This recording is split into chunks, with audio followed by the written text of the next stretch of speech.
So again, this is where the rubber meets the road. Does the Bible teach some kind of original sin? Psalm 51:5 is a really weird proof text for me for a number of reasons. One, no Jewish tradition looked at this verse and understood it to mean that every child is born sinful or guilty or condemned in some way. A lot of translations really botch the grammar. They say, "Surely I was sinful at birth," or something along those lines. But the grammar is really, "In sin my mother conceived me."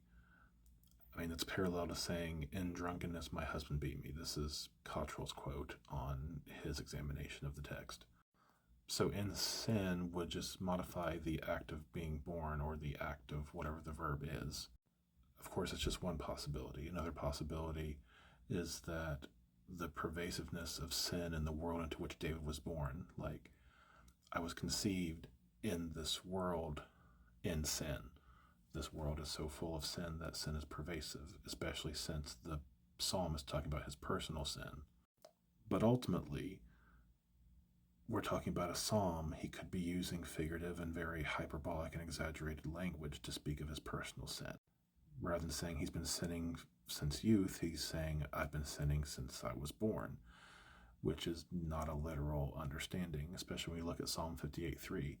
The wicked are estranged from the womb. Those who speak lies go astray from birth. The most translations say the wicked speak lies from, the womb or something along those lines, which is not to be taken literal.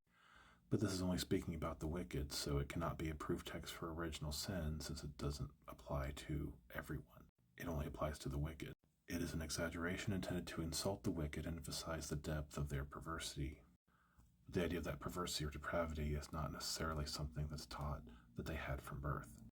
Now, even if we grant that Psalm 51:5 is meant to teach some sort of universal original sin, it could not be used to support the Augustinian or Catholic version. The most that you could draw from it is some sort of partial depravity, like the semi-Pelagian view we talked about previously. It doesn't affirm or imply total depravity and any sort of inherited guilt. I'm going to have to do this in 3 parts, so stay tuned for Ephesians 2 and Romans 5.